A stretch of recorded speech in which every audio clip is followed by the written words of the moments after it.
Hello my dear friends. तो ये है question number 90 most important question series का और chapter number 3 pair of linear equation into variable से लिया हुआ ये वर्ड प्रॉब्लम है। वीडियो को एक बार पॉज करके सॉल्व कर लीजिए, फिर उसके बाद से सॉल्यूशन देखिएगा। आई होप आपने सॉल्व कर लिया। Now let us see the solution. What is the question? Question is कि A and B are 2 points 150 kilometre apart on a highway. एक हाईवे पे 150 किलोमीटर का डिस्टेंस है, ठीक है। और वो पॉइंट्स हैं A and B. Two cars start A and B at the same time.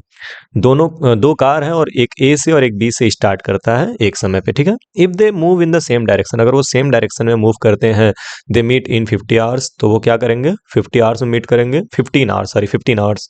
But if they move in the opposite direction, they meet in 1 hours, find the their speed, ठीक है। तो चलिए क्वेश्चन को solve किया जाए। सबसे पहले हमको क्या दिया हुआ है कि एक हाईवे है और ये इस तरह से हम सपोज कर लेते हैं कि एक हाईवे है, ठीक है। और यहाँ पर ये जो पॉइंट है, let us suppose this point is a. यहाँ पे पॉइंट ए है और यहाँ पर पॉइंट बी है, ठीक है। Not an issue. और इन दोनों के बीच का जो डिस्टेंस गिवन है अपने को, वो गिवन है 150 किलोमीटर। तो यहाँ तक कोई दिक्कत नहीं है, ठीक है। अब अगर एक कार यहाँ से पॉइंट ए से मूव करके आता है और पॉइंट बी से, तो ये दोनों लेट अस सपोज इस पॉइंट पे, लेट अस सपोज इस पॉइंट का नाम हो लेते हैं सी। तो पॉइंट सी पे ये दोनों कार मीट करते हैं, ठीक है। और इन दोनों कार का जो स्पीड है, हम एक समय के लिए लेट कर ले रहे हैं, नीचे में लिख ले रहा हूं कि let speed of car at point A is X kilometre per hour. ये मैं लेट कर ले रहा हूं। And speed of car and speed of car at point B, इसको मैं कर ले रहा हूं y किलोमीटर पर आवर, ठीक है। अब बात को समझ रहे हो? इसके स्पीड को मैं x किलोमीटर पर आवर ले रहा हूँ, इसके स्पीड को y किलोमीटर पर आवर ले रहा हूँ। और मैं यहाँ पर इस क्वेश्चन में a वाले की स्पीड ज़्यादा रखूंगा, ध्यान रखिएगा। अब अगर ये दोनों यहाँ पर मिलते हैं, यहाँ पर मीट करते हैं एक दूसरे से, तो उस कंडीशन में आप क्या समझ रहे हो? देखो, एक फार्मूला होता है। फार्मूला क्या है कि speed equal to distance upon time. ये हम लोगों ने, सब लोगों ने पढ़ा हुआ है कि स्पीड जो होता है, स्पीड वो इक्वल टू होता है distance upon time. Of course, कोई डाउट नहीं है। अगर टाइम को इस तरफ भेजे तो डिस्टेंस इक्वल टू क्या आता है? Distance equal to speed into time, speed into time. और यहां पर हम इसी फार्मूले का यूज करेंगे और इसी कॉन्सेप्ट का यूज करेंगे कि डिस्टेंस इक्वल टू होता है स्पीड इनटू टाइम। ओके, सो अगर इस बात को हम ध्यान में रखें तो पहला जो क्वेश्चन है, पहला जो केस है, केस 1, ठीक है।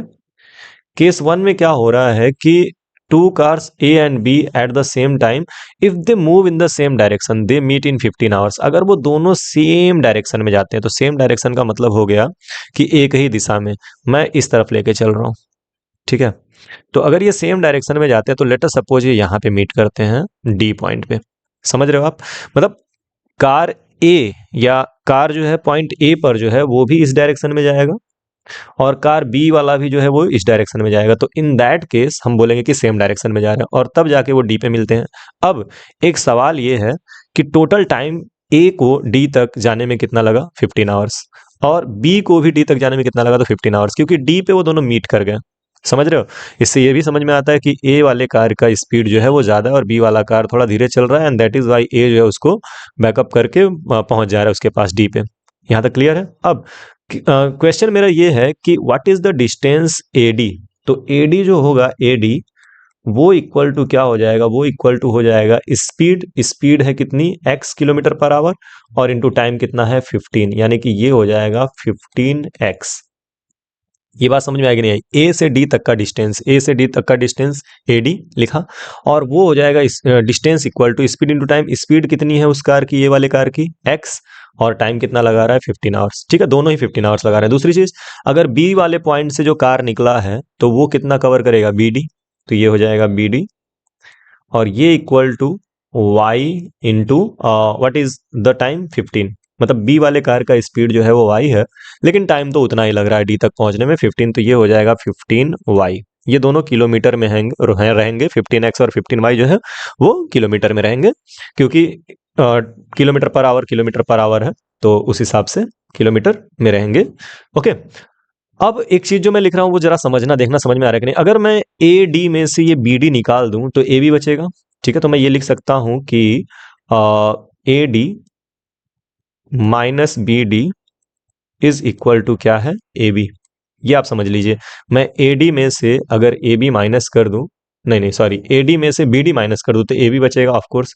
What is the value of A D? A D is 15x minus what is the value of B D? B D is 15y, और ये equal to what is the value of A B? So A B is 150। इसकी value हमको given थी। अब 15 common आ जाएगा तो x common आएगा, और x कॉमन होगा, सॉरी x कॉमन कर रहा हूं मैं, 15 कॉमन होगा ना। ठीक है, सो यहां पर 15 जब आप कॉमन करेंगे यहां से तो आपको मिलेगा x minus Y is equal to 150, और यहां से आपको x माइनस वाई की वैल्यू मिल जाएगी 150 अपॉन 15। ये कटेगा 10 टाइम में, यानी x माइनस वाई जो आएगा वो आ जाएगा 10। ये हो गया आपका इक्वेशन नंबर 1। क्लियर है? ये मैं इरेज कर ले रहा हूं, आपको याद हो गया होगा। Distance equal to speed into time. Now अगर ये दोनों सेम डायरेक्शन में मूव करते हैं, सेम डायरेक्शन का क्या मतलब हुआ कि दोनों एक ही डायरेक्शन में मूव कर रहे थे, मतलब ईस्ट की तरफ या वेस्ट की तरफ या नॉर्थ की तरफ, साउथ की तरफ। लेकिन जब ये अपोजिट डायरेक्शन में मूव करेंगे, अपोजिट डायरेक्शन का मतलब हो गया कि एक अगर इस डायरेक्शन में मूव कर रहा है तो दूसरा वाला इस डायरेक्शन में मूव करेगा, तो इसको अपोजिट बोलेंगे। ठीक है, तो अपोजिट डायरेक्शन दो केस में हो सकते हैं। देखो, एक तो एक इधर जाए और एक इधर जाए, तो अगर दोनों अपोजिट डायरेक्शन में इस तरह जा रहे हैं तो कभी मिलेंगे ही नहीं, तो ये तो गलत ही हो गया। एक कंडीशन क्या हो सकता है? एक कंडीशन ये हो सकता है कि एक इस अपोजिट डायरेक्शन में जाए और एक इस अपोजिट डायरेक्शन में जाए, तभी तो जाके मिलेंगे। तो अपोजिट डायरेक्शन में जा करके मिलने का मतलब हो गया एक दूसरे की तरफ दोनों मूव कर रहे हैं। ये याद रखिएगा, ठीक है। अपोजिट का मतलब कई बच्चे समझते हैं एक इधर नहीं, तब तो वो मीट ही नहीं करेंगे ना। ओके, नाउ अब जो है यहां से पॉइंट सी पे दोनों मिल रहे हैं, तो ए से सी तक जो डिस्टेंस होगा, ए से सी तक वो डिस्टेंस, स्पीड, स्पीड कितनी है ए से सी तक जाने में? तो स्पीड है एक्स, और टाइम कितना लग रहा है? 1 घंटा। याद रखिएगा 1 घंटा, तो यानी कि ये हो जाएगा एक्स।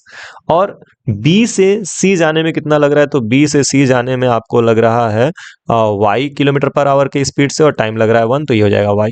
ठीक है, अब ध्यान रखिएगा ए से सी और बी से सी दोनों को जोड़ दें तो डिस्टेंस मिल जाएगा ए बी, यानी हम लिख सकते हैं A C plus B C is equal to A B. Now what is the value of AC? AC is x plus BC is y, and that is AB. AB is 150। ठीक है, ये हो गया इक्वेशन नंबर 2। अब आपको करना क्या है, 1 और 2 को सॉल्व कर देना है इजीली, और आपका आंसर आ जाएगा। तो चलिए इसको लेके चलते हैं नेक्स्ट पेज पे सॉल्व करने के लिए।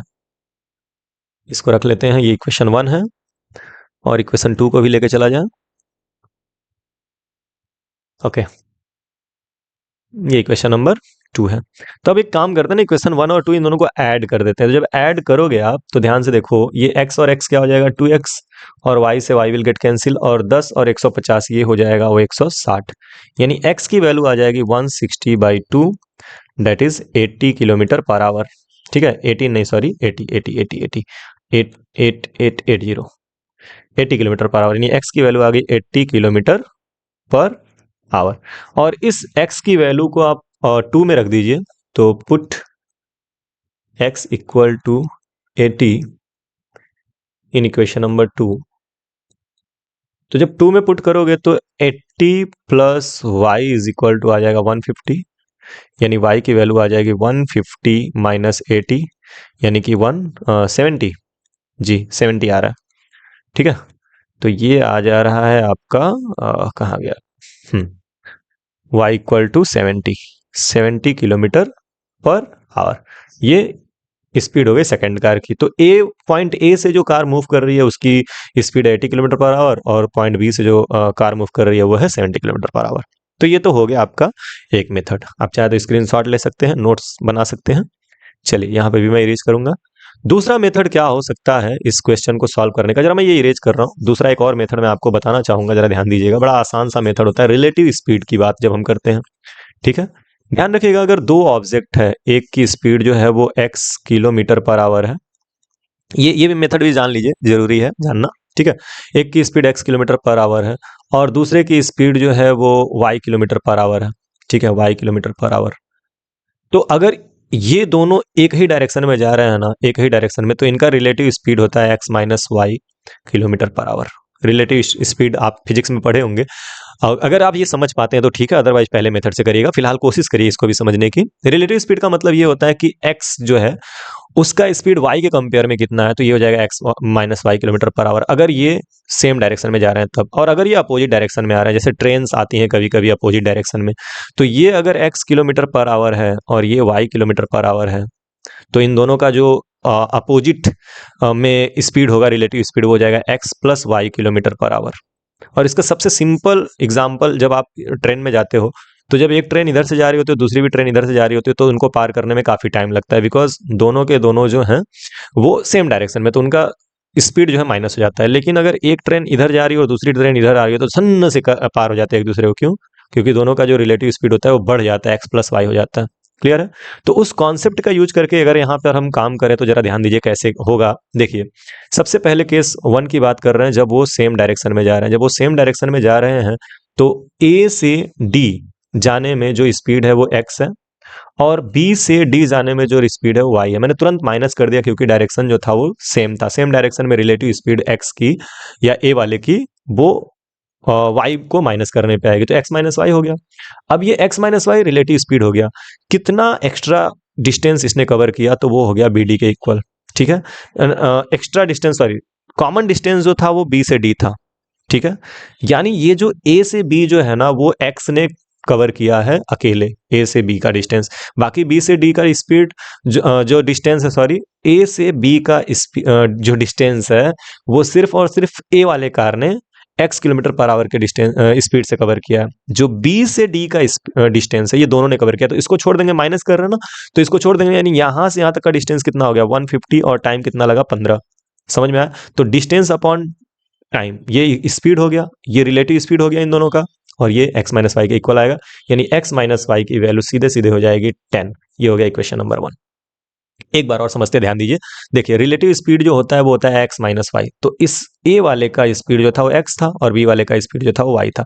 तो अगर दोनों सेम डायरेक्शन में जा रहे हैं तो x माइनस वाई हो जाएगा। अब बात आती है कि ये 150/15 क्यों आया। देखो, जो b से d का डिस्टेंस है ना, वो यहां से यहां तक एक्स वाला भी ट्रेवल कर रहा है, और बी से डी का डिस्टेंस जो है वो वाई वाला भी ट्रेवल कर रहा है, यानी ये तो कॉमन है इन दोनों में। तो कॉमन है तो ये डिस्टेंस हम हटा देंगे, माइनस कर देंगे, यानी कि ए से बी तक का जो डिस्टेंस है वो सिर्फ एक्स वाला कवर कर रहा है। तो एक्स माइनस वाई जो होगा वो क्या होगा, मतलब इसका जो रिलेटिव स्पीड है वो किसके रिलेटिव है, इस डिस्टेंस के रिलेटिव है। तो ये डिस्टेंस कितना है 150/15 घंटे लग रहे हैं दोनों को साथ में ट्रेवल करने में, तो 1/50/15 1/50/15, तो ये हो जाएगा 10। दूसरी चीज, जब ये सेम डायरेक्शन में जाएगा, ठीक है, तो जब ये सेम डायरेक्शन में जाएगा तो यहां से यहां तक x किलोमीटर पर आवर से, और यहां से यहां तक ये y किलोमीटर पर आवर से। और इस कंडीशन में इन दोनों ने स्पीड को जोड़ा है, तो दोनों ने स्पीड को जोड़ा है और कितना डिस्टेंस कवर किया 150, कितने घंटे में, 1 घंटे में, यानी x प्लस वाई की वैल्यू क्या आ जाएगी 150। ये हो गया इक्वेशन नंबर 2। अब उसके बाद से इक्वेशन 1 और 2 को जैसे पीछे सॉल्व किया था वैसे सॉल्व कर लो। क्लियर है? तो बहुत आराम से इसको आप समझ सकते हो। देखो, डिफरेंस जब करेंगे तो कॉमन डिस्टेंस को माइनस कर देंगे, और जब ऐड करेंगे तो जो डिस्टेंसेस हैं उसको ऐड करके अपॉन टाइम, कितने टाइम के लिए दोनों चले उससे डिवाइड कर देंगे। ये 15 आवर्स के लिए दोनों चले तो 15 से डिवाइड कर देंगे, कितने का गैप आया 150 का, और x प्लस वाई 150 यहाँ पे आ रहा है, और कितने टाइम में 1 आवर में, तो ये इक्वेशन बन गया, दोनों को सॉल्व कर देंगे, खत्म। ठीक है? तो ये एक शॉर्ट फॉर्म था, यूजुअली समझ में नहीं आता है, तो इसको अगर समझ नहीं पाए हो अच्छे से तो फिर कोई बात नहीं है, छोड़ देना, अगर पहला वाला मेथड यूज करना, और समझ पाए तो इसी मेथड से करना। बाय द वे, चलो नेक्स्ट क्वेश्चन की तरफ मूव करते हैं। सो ये रहा क्वेश्चन नंबर 91, और 91 क्वेश्चन भी वर्ड प्रॉब्लम ही है आपके इस लीनियर इक्वेशन इनटू वेरिएबल से, तो इसको जरूर करिए और करके अपना आंसर कमेंट बॉक्स में छोड़िए। मिलते हैं नेक्स्ट वीडियो में, तब तक के लिए बाय बाय, टेक केयर, पढ़ते रहिए और खूब आगे बढ़ते रहिए, कमेंट जरूर करिएगा। I am waiting for your comment.